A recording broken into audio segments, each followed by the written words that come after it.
자산 운용사를 통해서 많은 순유입이 계속 좀 이루어지고 있고, 아마 이제 법과 제도가 올해 안에 좀 제도권 편입이 완전하게 이루어지면서 많은 기관에서 이제 좀 채택하는 움직임이 나오지 않을까. 비트코인은 이제 완전히 실물 자산 플러스 이제 가치 저장 수단으로 인정이 되는 그런 과도기 시점을 지나왔다라고 좀 생각이 들고, 비트코인을 돈 세탁 지표다, 또 많은 일각에서는 뭐 폰지 사기다 이런 식으로 바라봤다면, 지금은 새로운 자산 클래스로 인정을 해주고 실물 금을 대체하는 새로운 디지털 골드로 바라보고 있기 때문에 점점 영역은 커지면서 산업 자체가 활성화되지 않을까.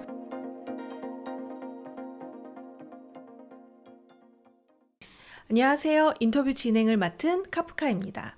오늘은 문창훈 작가님 모시고 암호화폐 시장에 대한 이야기 나눠보도록 하겠습니다. 작가님 안녕하세요. 네, 안녕하세요. 네, 간단하게 인사 부탁드립니다. 네, 성정길 구독자 여러분들 만나서 반갑습니다. 저는 리플 빅뱅의 저자이자 현재 타임 레버리지라는 채널을 운영하고 있는 문창훈 작가입니다. 만나뵙게 돼서 영광입니다. 최근에 이 암호화폐 시장 분위기가 좀 어떻게 보시나요? 네, 지금 현재 암호화폐 시장 분위기는 상승장을 준비하는 성장통을 겪는 단계다. 전 이렇게 좀 한 문장으로 정의드리고 싶어요. 우리가 뭐 라면에 물을 올렸을 때 100도씨가 되면 끓잖아요. 근데 네. 지금은 한 80에서 90도씨 정도 이제 와서 한 1, 2분 정도 있으면 이제 활팔 끓어오르는 그런 시기가 조만간 오지 않을까. 이렇게 좀 바라보고 있습니다. 사실 비트코인 같은 경우는 작년에 10만 달러를 돌파했다가 뭐 오랜 기간 지금 하락 조정을 받고 있는 중이고, 물론 네. 이제 한 2, 3일 정도 지금 전부터는 조금 반등을 좀 해서 현재 한 8만 7천 달러 정도 지금 가격을 보이고 있는데, 네네. 이렇게 좀 조정이 길어지는 이유가 있을까요? 네, 사실 코인 시장 전반적으로 1, 2월 달에 특히나 이제 지금까지도 있지만 매크로 불확실성 이슈가 가장 큽니다. 뭐 물론 코인 시장 자체적으로 뭐 아르헨티나 밀레이 대통령의 어떤 리브라 밈코인 사태, 러그풀 사태도 있었고, 무엇보다 또 바이비트라고 하는 싱가포르 기반의 굉장히 큰 거래소에서 이더리움의 거의 2조 원 규모의 해킹 사건이 좀 있었지만, 무엇보다도 아직까지 가격적인 부분에서 올라오지 못하는 궁극적인 이유는 이제 트럼프의 관세 정책, 지금은 현재 무역 전쟁으로까지 불거지고 있는데, 그 부분 때문에 아직까지는 좀 불확실성이 크고 경기 침체 이슈, 뭐 스태그플레이션이 나올 수 있다라는 이런 좀 우려가 아직까지는 좀 이어지다 보니 현재 암호화폐 시장 자체도 좀 그 부분에 타격을 입어서 많이 좀 내려와 있는 상황인 건 사실입니다. 그렇다면 이 트럼프 대통령 임기 내에 계속 이렇게 관세 정책이 경제를 조금 움직일 것 같은데요. 앞으로도 그럼 계속 이 코인 가격도 트럼프의 관세 정책에 따라서 영향을 받을 거라고 보시나요? 제가 초반에 이제 암호화폐 시장 상황을 한 줄로 요약할 때 하나의 성장통 과정일 음. 것이다라고 말씀을 좀 드렸는데, 사실 트럼프 1기 행정부 때도 마찬가지였습니다. 2017년부터 21년도까지 봤을 때 초반에는 뭐 중국 간의 어떤 갈등, 무역 전쟁이 있었지만 결국에는 어느 정도 조율을 하고 협상한 이후에 다시 한번 약달러 국면, 금리 인하가 이제 금리 인하를 통해서 글로벌 유동성 장세가 오는 그런 시기가 펼쳐졌었기 때문에 저는 사실 이번 사이클도 약간 동일하지 않을까, 그런 패턴을 가져가지 않을까 바라보고 있어요. 지금은 중국이랑 좀 뭔가 대립하는 관계, 뭐 캐나다라든지 멕시코, 유럽 연합이라든지 이런 국가들과 뭔가 조금 맞불 정책을 하는 듯한 그런 모습을 보이고 있지만, 뒤에서는 상무부 장관 하워드 러트닉을 통해서는 뭔가 또 조금 조율하는 듯한 모습, 협상이 조만간 이루어질 거라고 바라보고 있고, 그렇기 때문에 암호화폐 시장 역시나 마찬가지로 이제는 반감기 사이클이 또 오는 굉장히 중요한 한 해이기 때문에 그렇게 막 앞으로도 계속 무역 전쟁이 일어나서 코인 시장이 주저앉는다라기보다는 조만간 피벗이 되면서 이제 연준에서도 이제 금리 인하 스탠스, 글로벌 유동성 자세, 뭐 지금 독일이라든지 중국에서도 굉장히 큰 부양책을 준비하고 있다 보니까 그 M2 서플라이 자체가 굉장히 커지는 그런 시기가 저는 조만간 나올 것으로 보고 있습니다. 사실 이제 일각에서 이 비트코인이 지금 가격은 뭐 1억이 넘었던 적도 있기는 하지만 네. 뭐 언젠가는 뭐 휴지 조각처럼 사라질 수도 있다라고 이야기를 하시는 분들도 계세요. 네. 여기에 대해서 좀 어떻게 생각하시나요? 저는 뭐 물론 100%라는 건 없을 것 같아요. 정말로 뭐 사토시 나카모토란 사람이 갑자기 와서 모든 물량을 다 뭐 정리를 해버리거나 갑자기 비트코인에 대한 그런 프로그래밍을 뭐 중단해버리거나 뭐 이럴 가능성도 뭐 있을 수는 있겠지만 저는 그럴 가능성은 현저히 낮다고 보고 이제는 ETF라는 자체가 지금 형성이 됐잖아요. 비트코인에 대한 이더리움도 물론 있겠지만 비트코인은 이제 완전히 실물 자산으로 실물 자산 플러스 이제 가치 저장 수단으로 인정이 되는 그런 과도기 시점을 지나왔다라고 좀 생각이 들고 무엇보다 미국의 재무부에서도 디지털 금 새로운 금의 형태로 인정하고 있고 최근에 이제 국제통화기금이죠 IMF에서도 새로운 금이다. 가치 저장 수단으로 우리가 받아들여야 된다.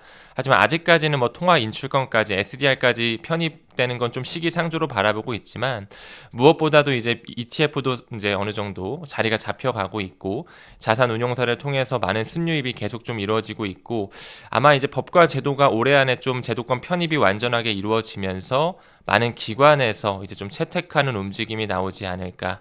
그리고 플러스로 이제 세계 최대 자산 운용사죠. 블랙록의 레리 핑크 CEO 역시나 마찬가지로 과거에는 우리 진행자님 말씀해 주신 것처럼 비트코인을 돈 세탁 지표다.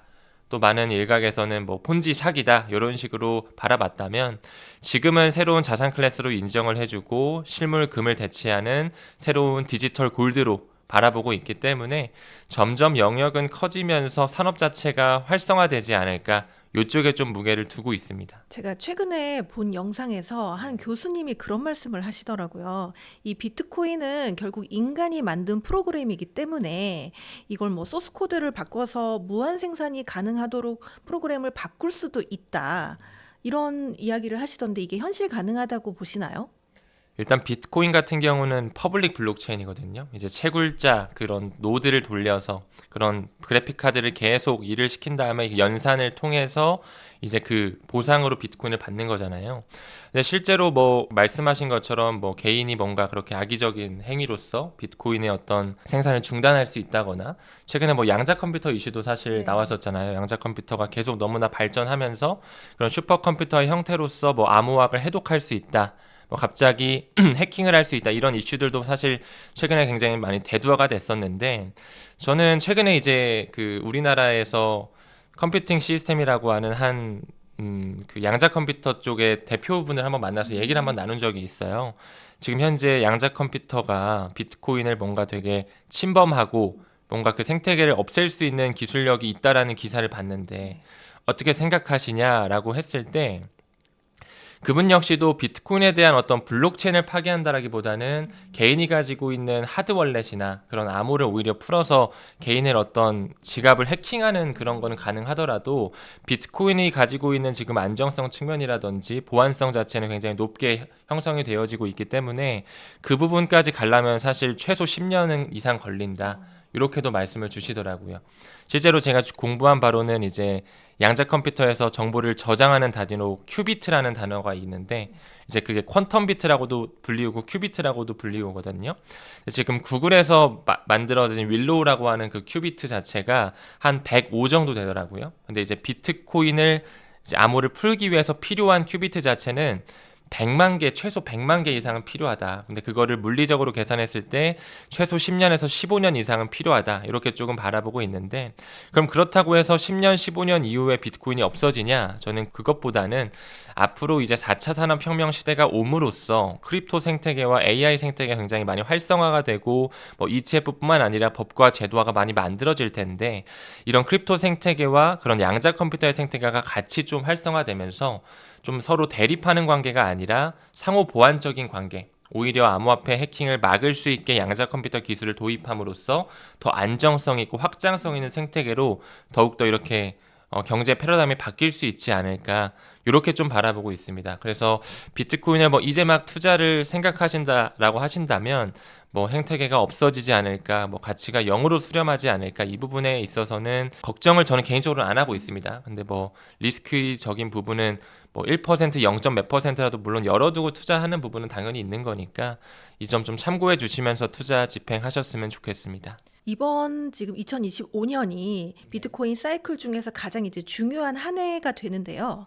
이번 2025년 한 해 동안 좀 사람들이 이 비트코인을 투자함에 있어서 관심 갖고 봐야 될 이벤트가 있다면 좀 어떤 게 있을까요? 일단은 2025년 이 반감기 사이클 말씀해 주셨는데 이 반감기 사이클의 기준이 되는 하나의 지표는 비트코인 반감기입니다. 비트코인 반감기가 이제 벌써 네 번째 반감기가 돌았고 항상 비트코인 반감기가 4년 주기로 한 번씩 있는데 그 주기가 좀 드라마틱하게 또 미국의 대통령 선거와도 연관이 있고 또 반도체 사이클과 같은 그런 비즈니스 사이클과도 연관이 있고 연준에서 달러를 기반으로 이제 돈을 쥐락펴락 하잖아요. 금리 인상과 금리 인하에 대한 돈을 쥐락펴락하는 그 이제 금리 인하 기조가 점점 오고 있는데 그 사이클과도 연관성이 있습니다. 그래서 지금까지 그 암호화폐 사이클이라는 게 비트코인 사이클이라는 게 항상 비트코인 하나만 가는 게 아니라 주식이랑 아직까지는 좀 커플링 되어 있다 보니까 뭔가 자산이 증식되는 이 사이클과 또 맞물리게끔 그들이 설계했다 이렇게 좀 바라보고 있는데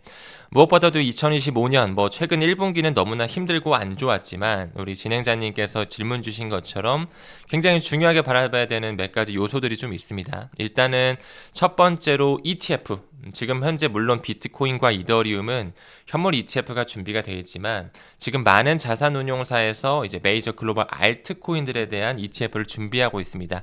대표적으로 솔라나라든지 리플 XRP라든지 뭐 디지털 은이라고 불리는 라이트코인과 같은 그런 코인들이 아마 이제 선발대로 올라오면서 먼저 승인되지 않을까 생각하고 있는데 일단은 이 ETF가 많은 자산운용사에서 이미 신청은 됐지만 사실 가장 중요한 키포인트는 그 세계체제 자산운용사인 블랙록에서 신청을 좀 해줘야 되거든요.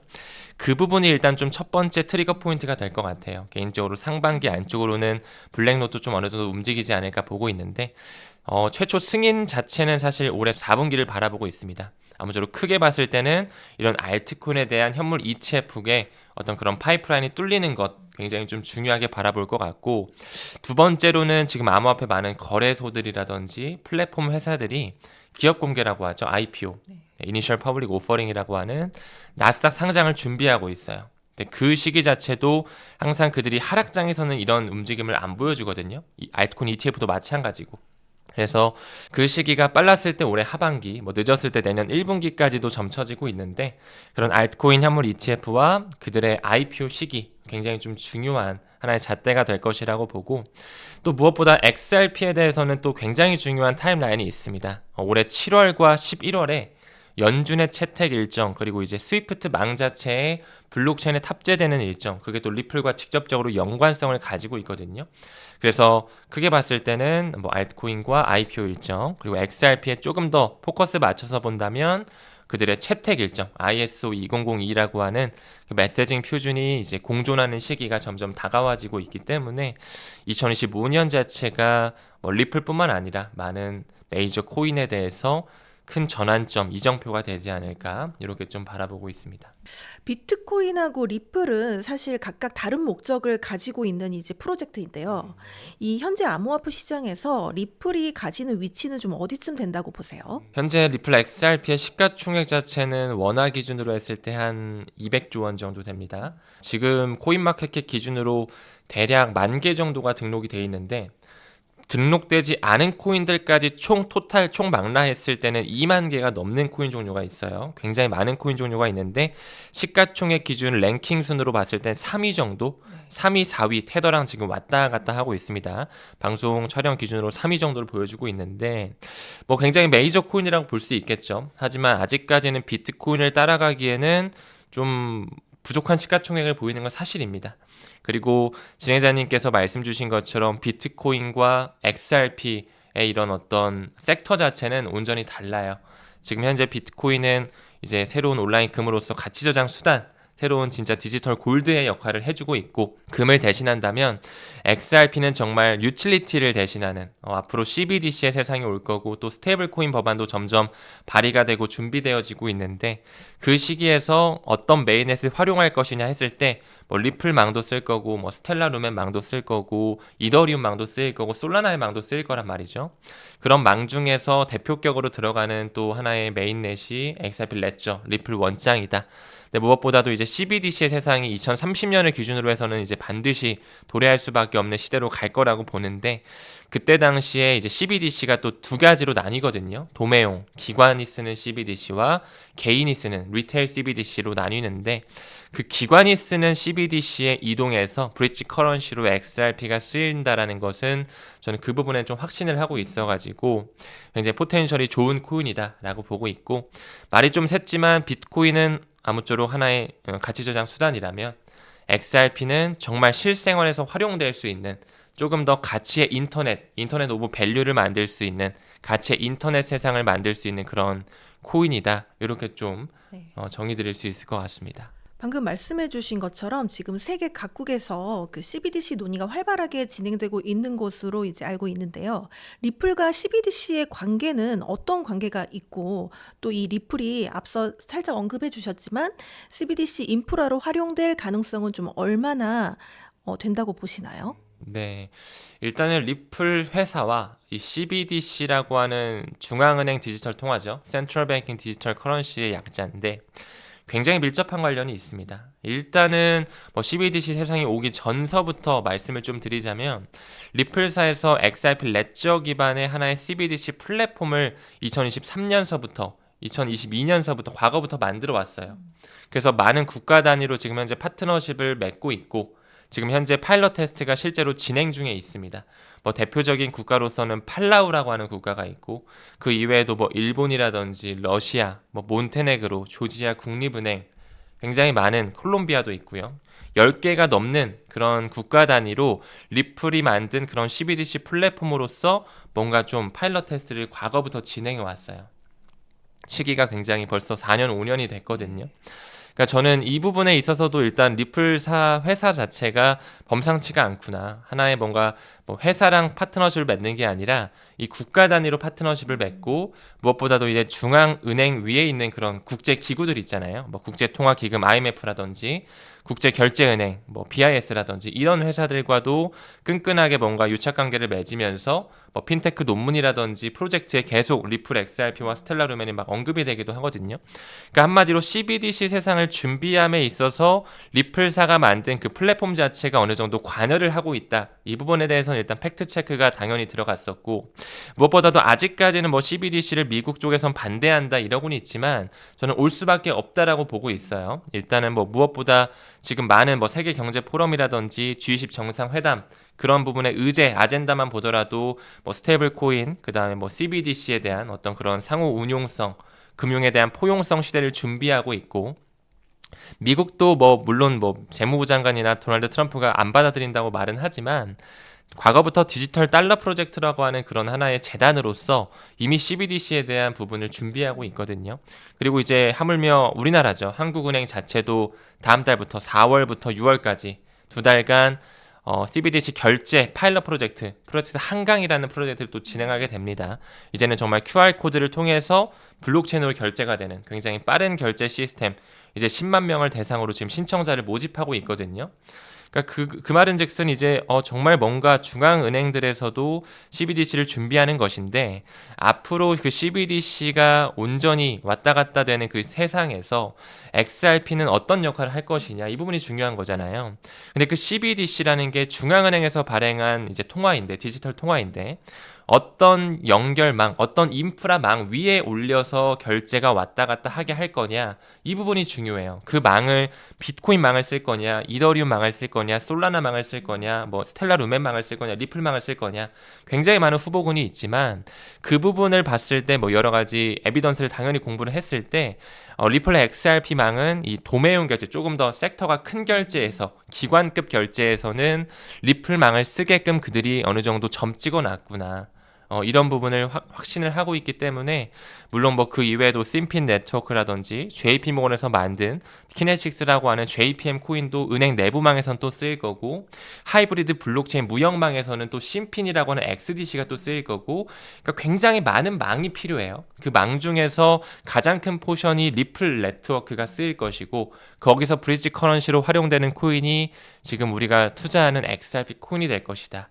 이렇게 좀 바라보고 있는 것이죠. 네.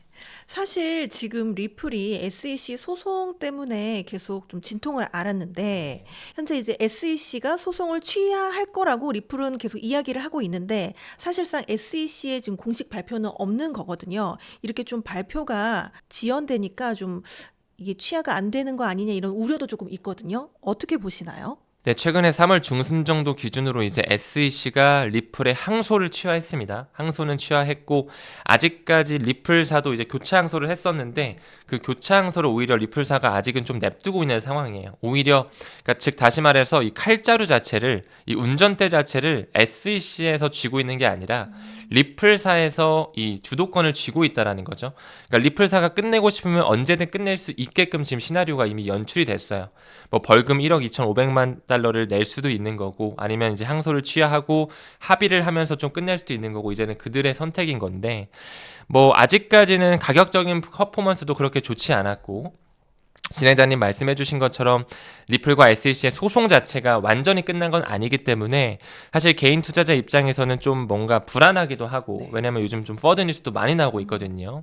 불안하기도 하고 뭔가 또 소송이 끝나도 안 오르는 거 아닌가 이런 생각도 들 수 있습니다. 근데 우리가 사실 중요하게 바라봐야 되는 건 소송보다도 사실 소송은 처음부터 짜여진 각본 하나의 시나리오였기 때문에 너무 그쪽에 포커스를 맞춰서 일일비 하기보다는 정말로 전통 금융권, 트레드파이 금융권에서 리플렛을 채택을 하는지 지금까지 리플이 많은 이제 뭐 송금 회사라든지 자금이체 기업이랑 파트너십을 맺어서 지금 연간 기준으로 한 700억 달러 규모 이미 송금 파이프라인을 어느 정도 섭렵하고 있고 외환 결제 시장에 있어서는 일일 결제 기준 약 90%를 이미 담당하고 있거든요. 그러니까 그런 것들이 정말 표면적으로 위에 올라오면서 이 전통 금융과 맞물릴 수 있는지 이거에 대해서 오히려 좀 포커스를 맞춰야 되지. 소송이 언제 끝나냐? 소송이 끝나는데 왜 이거밖에 안 오르냐? 뭐 SEC가 항소를 취하했는데 왜 10%밖에 안 오를까? 이 부분 가격적인 부분에 포커스를 맞춘다면 사실 중장기적으로 가져가기는 어렵습니다. 네, 무엇보다도 아직까지 온전하게 소송은 끝나지 않았어요. 그거는 맞고 4월 16일을 기준으로 이제 뭐 한 달 정도밖에 안 남았는데 이제 법원의 최종 판결이 남아 있거든요. 그때 또 어떤 방향성을 줄지도 지켜봐야 되겠고 아까 언급드린 그 블랙록에서 XRP에 대한 현물 ETF 아직까지 신청하지 않았기 때문에 이 소송에 대한 온전한 마무리와 이 블랙록이라고 하는 이 자산 운용사의 XRP 현물 ETF 신청 이 두 가지가 우리가 좀 상반기에서는 굉장히 중요하게 바라봐야 되는 관심사는 맞다. 하지만 그것에 대해 너무 포커스 맞추기보다는 조금 더 시기열을 길게 놓고 그들이 IPO하는 시기 그리고 아까 언급드렸던 전통금융권에서 뭐 연준의 채택 시기라든지 스위프트망에 그 ISO 2002가 탑재되는 시기라든지 그런 시기까지 좀 바라보면서 올 한 해를 조금 더 큰 그림으로 시야를 좀 넓게 바라봐야 되지 않을까 이렇게 좀 보고 있습니다. 사실 지금 2025년 들어서 암호화폐 시장이 좀 혼란스러운 상황인데요.